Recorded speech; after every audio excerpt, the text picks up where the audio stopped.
көтөрүлүп турат. Бүгүн самсанын рецептisi менен бөлүшкүм келип тур. Ал үчүн бизге жумуртка, суу және унумуз кажет. Унду мен алдын ала электен өткүзүп алдым. Алдымен 2 кесе un салдым мен. Анын үстүнө жумуртка,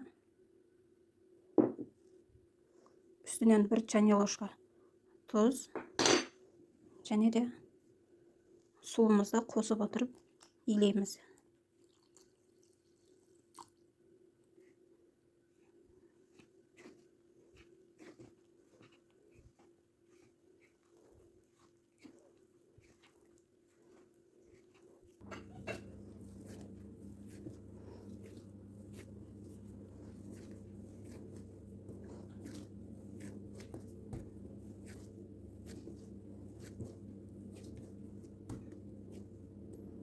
Он 15 минутка тындырып коябыз.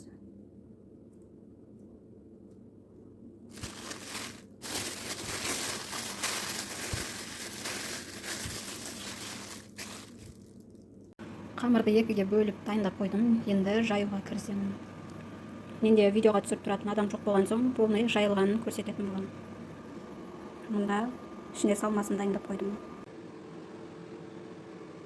Камырымды жайып болдум. Енді үстүнө майымызды жагабыз.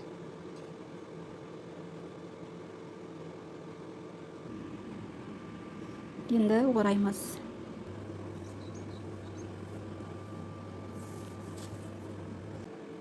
Камырым дайын болду.